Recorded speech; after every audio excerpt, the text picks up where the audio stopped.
Et on démarre tout de suite cette édition avec la sortie hier du nouveau numéro de Charlie Hebdo. La première édition normale, si l'on peut dire, après celui des survivants paru une semaine tout juste après les attentats. Hier mercredi, le 1179e numéro est arrivé en kiosque. Tiré à 2,5 millions d'exemplaires, ce journal affiche le titre « C'est reparti » avec une meute de politiques, journalistes et autres personnalités voulant en profiter de l'effet Charlie. Pour ce nouveau numéro, on n'est évidemment pas au niveau record des ventes du précédent et c'est 7 millions d'exemplaires. L'engouement est un peu retombé partout en France, même si chez ce vendeur à Roubaix, 50 exemplaires avaient déjà été vendus à 9h hier matin, soit 10 fois plus environ qu'avant les attentats. Idil Gunay a donc rencontré la responsable de ce point presse hier. Je vous propose de l'écouter. Pendant plus de 3 semaines, on a vécu un drôle de phénomène et on a vraiment dû souffler parce que là, ça a été très difficile à gérer. Au niveau des nerfs, des réservations, ça a été très compliqué. Je peux dire merci vraiment aux dépôts de Lille qui ont fait un travail formidable parce qu'ils nous ont vraiment fourni des quantités assez conséquentes par rapport à mes collègues. Et via ce phénomène, on a pu donner plusieurs Charlie et faire toutes nos réservations à tous nos clients. Allez, dans cette édition, retour également sur un petit événement samedi dernier à Lille. La visite surprise de Gérard Mullier, le fondateur d'Auchan, aux jeunes communistes du Nord. En cause, cette affiche de communication du parti dénonçant les profits réalisés par les patrons de grands groupes, notamment celui d'Auchan, face à la précarité de l'emploi de leurs salariés. Cette affiche n'a pas du tout plu à Gérard Mullier et il a tenu à le faire savoir lui-même aux jeunes militants. Une rencontre d'à peine 5 minutes, mais surréaliste selon les quelques présents. À 83 ans, le dirigeant leur aurait brièvement fait la leçon en rappelant que sa réussite, il ne la doit qu'au travail. Les communistes, eux, dénoncent les licenciements et les profits qui ne seraient pas partagés. Hier, lors de notre rencontre, les jeunes communistes, vous le voyez, s'apprêtaient à entrer dans Auchan V2 pour une distribution de tracts. Idil Gunay a pu les interroger. On les écoutera juste après. Et ce journal à 7h30 lors du prochain quart d'heure. Tout de suite, l'invité du jour. Hier, Xavier Silly recevait une troupe de théâtre pour sensibiliser les familles aux accidents du quotidien. Je vous propose de revoir cette interview.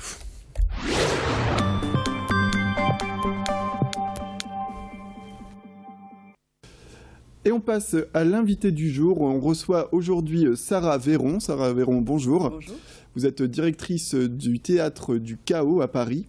Et vous serez donc en représentation cet après-midi à 14h30, ce mercredi après-midi, donc à Arras, pour une pièce qui va sensibiliser les enfants, mais aussi les adultes, aux accidents du quotidien. Est-ce que vous pouvez peut-être déjà nous en dire plus sur cette pièce? Quel rôle elle a? Alors c'est une pièce que j'ai mise en scène et qui est écrite par Georges de Cagliari, Chocho les Marrons, qui est jouée par les comédiens professionnels de la troupe du Théâtre du Chaos. Donc la pièce en fait va se passer en 2 temps. Dans un premier temps, les comédiens professionnels jouent la pièce qui va présenter un certain nombre de risques dans la vie quotidienne de 2 personnages, Julien Sparadra et Lily Panique, qui sont chez Julien sans la présence des parents. Et donc un certain nombre de risques, des risques de chute, on va parler de l'éprise, on va parler également des coupures, on va parler des brûlures, on va parler de nombreux risques de la vie quotidienne. Et dans un deuxième temps, il y a un débat qui est participatif, c'est pour ça qu'on appelle ça du théâtre interactif, où les spectateurs pourront prendre la parole, enfants comme parents, et éventuellement venir jouer sur scène leurs propositions en improvisation avec les comédiens. Et justement, alors, est-ce que le théâtre est un moyen de sensibiliser le public? C'est un outil, on va dire, favorable pour la sensibilisation? C'est un excellent moyen de sensibilisation parce qu'il permet une très grande mémorisation des situations. Et en plus, les gens sont complètement impliqués parce qu'ils vivent quasiment la situation en direct. Et le fait de pouvoir participer, ça permet en même temps, non seulement de comprendre les situations et le sujet, mais de réfléchir et d'intervenir à la fois sur le plateau et ensuite dans leur vie quotidienne. Et donc, on peut parler d'une recrudescence de ce genre de pièces. Il y a notamment une pièce sur le cancer colorectal qui tourne dans le Nord-Pas-de-Calais. C'est vraiment un moyen qui se développe en France, ce genre de pièces spéciales, sensibilisation. Alors ça se développe, il y a effectivement un certain nombre de compagnies, en même temps pas non plus énorme, parce que c'est vrai que c'est un outil qu'il faut vraiment maîtriser. C'est vraiment un corps de métier important. Il faut à la fois faire du théâtre, mais il y a toute cette partie aussi de réflexion, de pédagogie. Et c'est vrai qu'il y a des sujets plus sensibles que l'autre. Je vous disais qu'on était intervenu aussi à Lille dans des établissements scolaires sur la prévention du suicide des jeunes, par exemple, des adolescents. Et donc c'est vrai que c'est un outil formidable pour sensibiliser et puis justement pour pouvoir aborder des problématiques de santé et de société. Et donc cet après-midi, Sarah Véron, les comédiens seront à l'Office culturel d'Arras à 14h30 pour la présentation de la pièce.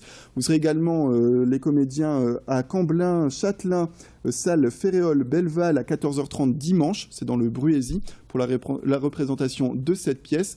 Vous tournez beaucoup, il me semble, vous êtes une grande compagnie à tourner pour ce genre de manifestation. Oui, on fait à peu près 200 présentations par an, il y a 25 comédiens professionnels dans la troupe et on aborde énormément de sujets, tant au niveau là des enfants, des adolescents, avec beaucoup de thématiques autour des addictions, de la prévention de la violence, de la citoyenneté, mais aussi en direction des adultes sur d'autres thématiques, y compris dans les entreprises, sur les risques psychosociaux, la gestion des conflits, la gestion du stress. Voilà un certain nombre d'interventions comme ça en direction de différents publics avec cet outil. Et puis aussi du théâtre contemporain, puisqu'on joue actuellement une pièce à Paris, une pièce que j'ai mise en scène.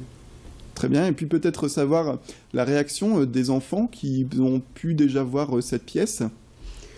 Bon, les enfants, ils sont emballés, quoi. C'est-à-dire que ça dure 2 heures quand même, la représentation. Et au bout de 2 heures, ils ont toujours la main levée. Ils veulent toujours intervenir à la fin du débat. Et ils sont très, très perspicaces. Et c'est très intéressant, les débats avec eux. Ça permet un échange plus facile, après aussi avec leurs parents, pour aborder certains sujets.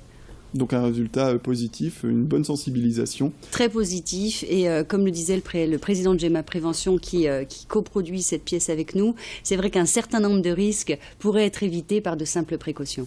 Très bien, écoutez, merci beaucoup Sarah Véron pour ces informations et donc je le rappelle, cet après-midi, ce mercredi après-midi à Arras à 14h30 à l'Office culturel, la pièce de théâtre pour sensibiliser donc les enfants et les adultes aussi aux risques du quotidien.